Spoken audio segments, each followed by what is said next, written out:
Hey guys, Hello. it is Friday. And Wait.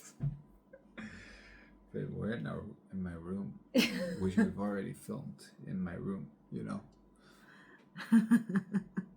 People can see this. Is my room. Should we film it somewhere else?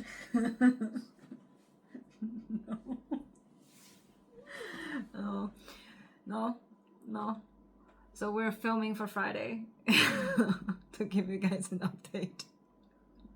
We woke up super tired that day. Hi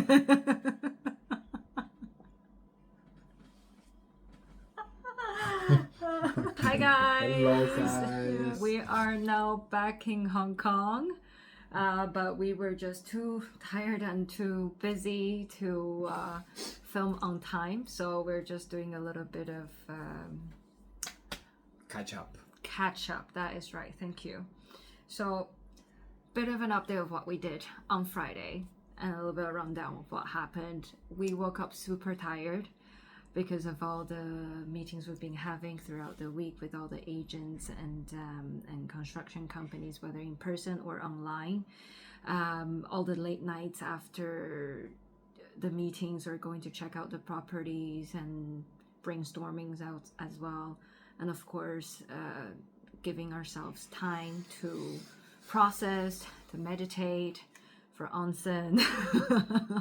It all takes time. So Friday just started super tired. It was also our last day, so we would try to squeeze everything into that.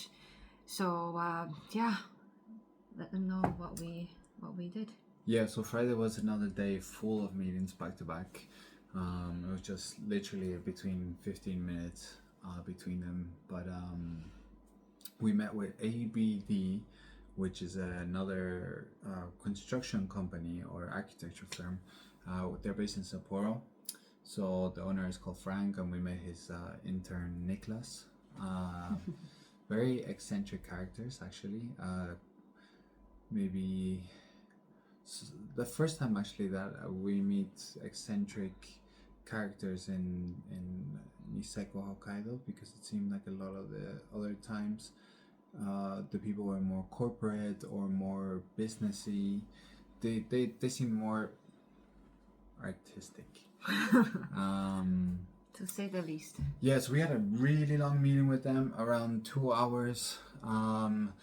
Judy here was extracting a lot of information from them. They were very happy to share information with her. She just knows her way around people, and it was very informative actually. Even though we don't remember everything, but we'll let you know that what we remember. So what we remembered was that their prices were a little bit different.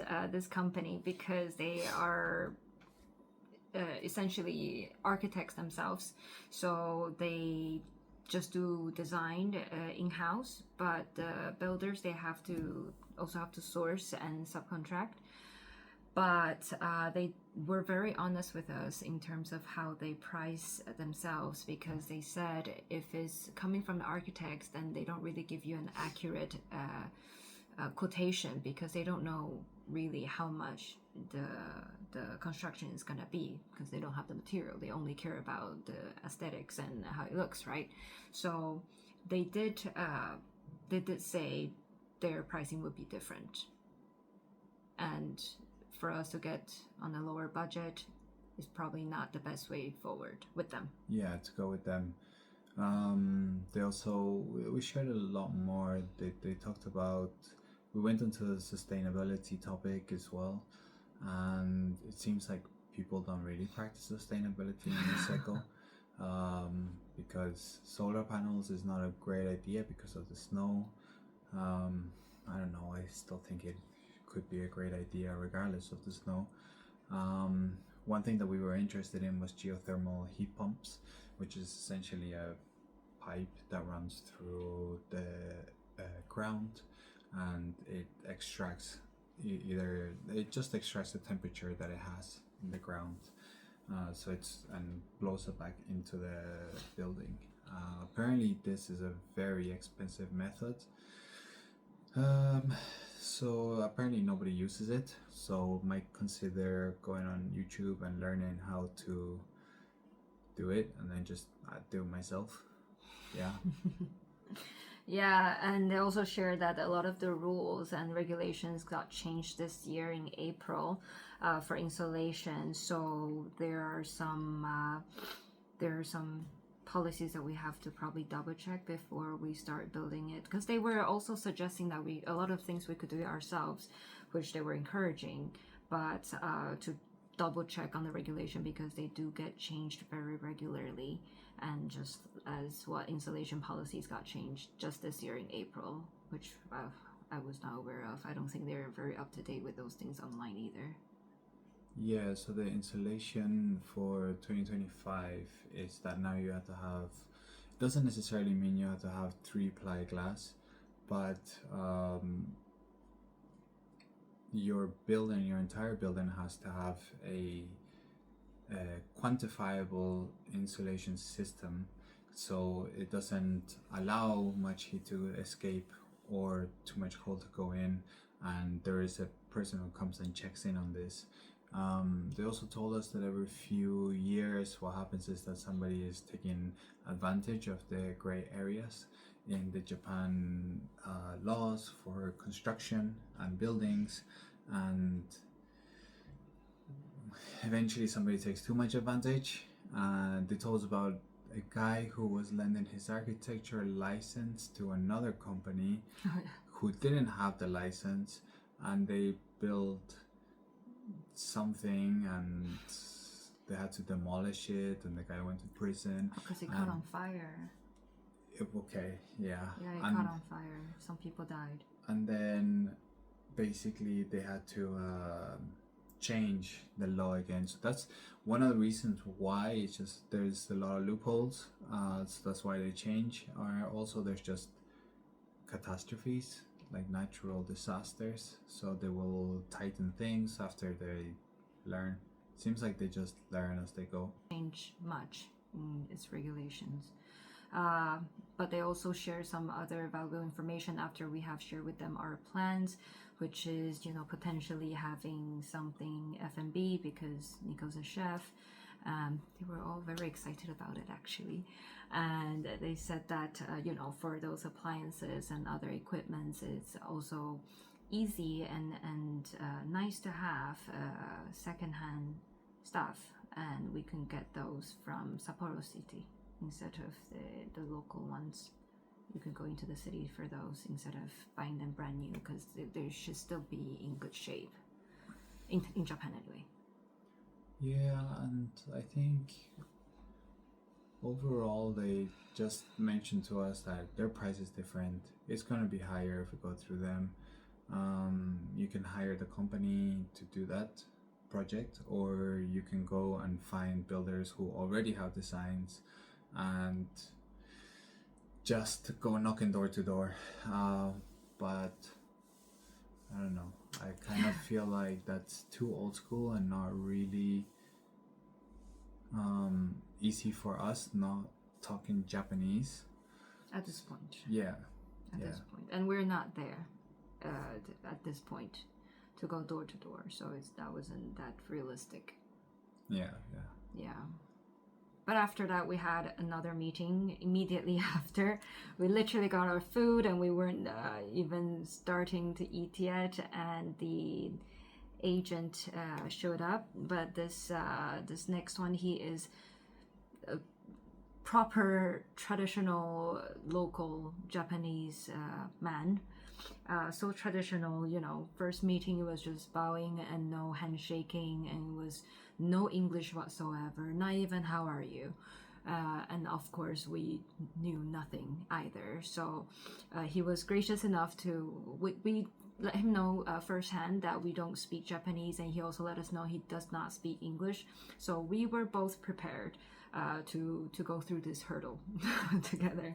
And he was nice enough to bring in a translator, much like a Google Translator, but he just had it in his hand and he was speaking into it, translating into Chinese so that I could understand, and translated it in English to Nico. And it was like a three-way communication happening there.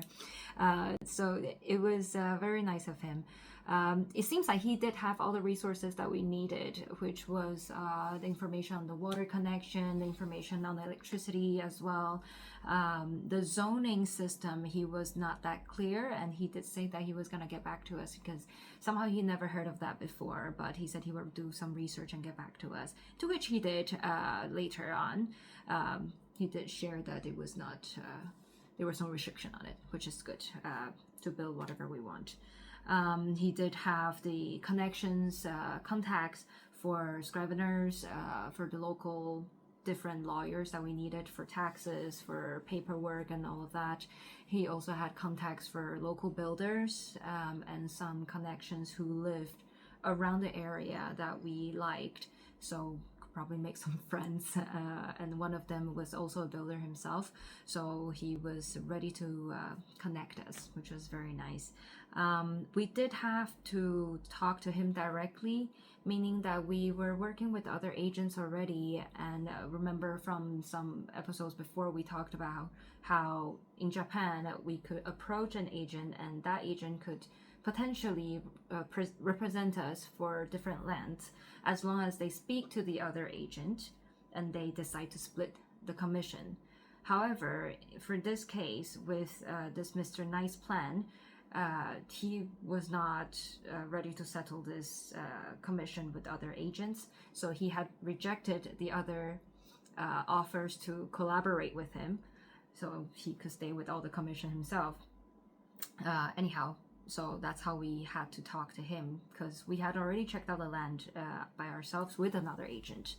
So this was just the last step, to talk to him so that we could probably have a proposal to the owner himself. Oh, you know what? Even though he was a very traditional guy, through email we were like, he didn't seem like he was that enthusiastic, but in person he was much nicer and seemed so genuine. Although there was that barrier in language, he was still very much willing to help, and he actually wanted to get to know us and asking us why is it we like that property. And when we told him why we liked it, he fully agreed and gave us, I think, pretty honest and direct feedback on what we needed. So that to me was a pretty good experience. Yeah, I think so too. And after this we went to Hakodate. Yeah, so it's like southern Hokkaido. We had been speaking with a company that does really beautiful work of traditional wood joinery. So their structures, their furniture, everything is made from solid wood. We talked with them and they asked us to come and visit them. So we did directly after this meeting. And we drove like 2 hours. Beautiful road to go down. It was really nice and sunny. We arrived to the place and Horiichi is the agent, the salesman for this company. He's very nice. He waited for us, and we went inside and he showed us like this very nice modern Japanese space, super warm on the inside, like as in the feeling was warm. It was very inviting. The smell of the wood was super nice, very open, nice plan. We do feel like the house had a little bit of a IKEA feel, but I think that was just the decoration. But we can probably do it a little bit more personalized, though it feels like the structure and it feels like the space seems more genuine and more real. What I was saying to Judy on the way back, it feels like when you stop wearing plastic clothes and you put on cotton clothes and you feel really comfortable. It's the same way that this house, because it's made out of natural ingredients and natural materials, it just felt natural. You know, it felt real. Yeah. The smell of the wood and everything. Yeah, and they work directly with the the timbermen, You got it, babe. the guys who cut the trees in Russia and Canada. So yeah, they get everything directly sourced, and they also use wood from Hokkaido, which is also known for its forestry industry. What's the architecture technique that they do? The Japanese traditional one? Kugimi? Um, Kukimi? we will link it. Oh, you throw me out here. No, it's me. It's me. I Asking want those to say it, but I questions. forgot what it is. But it's basically when they use only wood, like what Nico was saying, no nails and no nothing. They just cut it into the shape so that they can just clip them together. Yeah. And this architectural technique is used on the temples, for example, that will last thousands of years. That's why it's so special. And they use, real wood. So, yeah. Yeah. He also had this little box where he had all the wood that's normally used in construction, and he made us smell it. And yeah, I guess it kind of smelled a little bit chemically, a bit plasticky. It did. Compared to the house, obviously. But yeah, at the end we talking with him. He was actually being very helpful. He even told us that he's come across some lands that he could potentially sell us and be the agent for it, and he would take a lower commission if we also used him as a source for the house. So yeah, it turned out to be the same land as the other one that we went to see the agent. So I feel like it was eye-opening that the more you keep talking to people, you will for sure find more resources. And even now that we're in Hong Kong, after the weekend, they keep sending us different information for us to look at, different options as well. So they're very willing to help. Yeah, and I did a little bit of snooping as well with all of the agents, and I looked inside of their laptops while they were going to show us something. I mean, they were already going to show it to us, but I took down the website names. So I'll share them with you guys after. One of them is a website that has access to almost all of the construction companies in Japan, and you can select it by area. It is a public website. We did go on it.